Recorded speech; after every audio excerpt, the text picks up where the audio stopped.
పూరా లోకల్ యావత్ తెలంగాణ ప్రజానికానికి నేను ఈ గో బ్యాక్ మార్వాడి ఇష్యూ మీద మాట్లాడదాం అనుకుంటాను.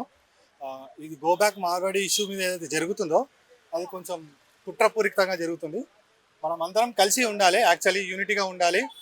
మనం ఒకటే మాట, నాకు తెలిసి తెలంగాణ ప్రజానికం అందరూ ఒక కృతజ్ఞత భావంతో ఉంటారని నేను కోరుకుంటాను. ఎందుకు అంటే మనకి ఆపరేషన్ పోలో పర్ఫామ్ చేసి, మిలిటరీ ఆపరేషన్ చేసి సర్దార్ వల్లభాయ్ పటేల్ ఒక గుజరాతీ మనకి నిజాం పరిపాలన నుంచి మనకి తెలంగాణని ఇప్పించారు.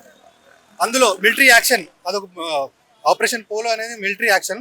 అందులో చాలామంది, అందులో ముందంజుగా ఉన్నది ఎవరంటే రాజ్పుతానా రైఫల్స్ అనే రెజిమెంట్లో అందరు రాజస్థానీస్ ఉంటారు. అందులో ఒక మార్వాడీస్ కూడా ఉంటారు.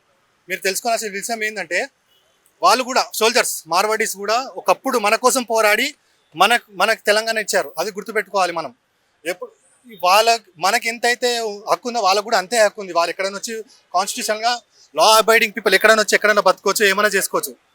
ఈరోజు మనము సరే ఇప్పుడు గో బ్యాక్ మార్వాడి అంటున్నాం, రేపటి నాడు మన తెలుగు స్టేట్స్ వాళ్ళు ఎక్కడైనా వెళ్ళి బతుకుతున్నారు అనుకో, వాళ్ళు గో బ్యాక్ తెలుగు స్టేట్స్ అంటే ఎట్లా ఉంటుంది మీకు అర్థం చేసుకోండి.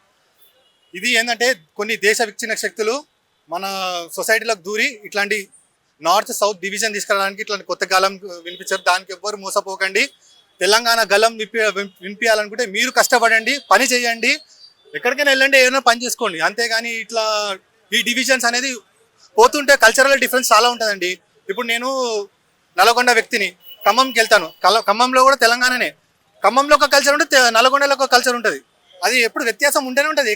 ఎన్ని వర్గాలుగా మనం వెళ్తున్నా సరే మన వ్యత్యాసాలు ఉంటేనే ఉంటాయి. అట్లానే మనం విభేదిస్తుంటామా చెప్పండి? ఒకసారి విభజన స్టార్ట్ అయింది, ఇంకా విభజన జరుగుతుంది. ఒకసారి తెలంగాణ ఆంధ్ర అని విభజన, మళ్ళీ ఇప్పుడు మార్వాడి తోటి స్టార్ట్ చేసుకుని నార్త్ సౌత్ డివిజన్ తీసుకొస్తారు. మనం ఏంటంటే అందరం కలిసి ఏకతాటిగా కలిసి ఉండాలి. ఒకవేళ సర్దార్ వల్లభాయ్ పటేల్ ఆనాడు ఈ తెలంగాణ వాళ్ళు ఎవరు మనకేంది సంబంధం, మన భారతీయులకు సంబంధం లేదు అనుకుని ఆ రోజుకు సైలెంట్గా ఉంటే ఈరోజు మనకు తెలంగాణ వచ్చేది కాదు. అలాగే ఆ మిలిటరీలో పనిచేసిన సోల్జర్స్ ఎవరైతే ఉన్నారో మార్వాడి సోల్జర్స్ కూడా ఆనాడు తెలంగాణ కోసం మేమేం కష్టపడేది అనుకుంటే ఈరోజు మనకు తెలంగాణ వచ్చేది కాదు. నిజాం పరిపాలన ఇంకా మనం ఉండేవాళ్ళం.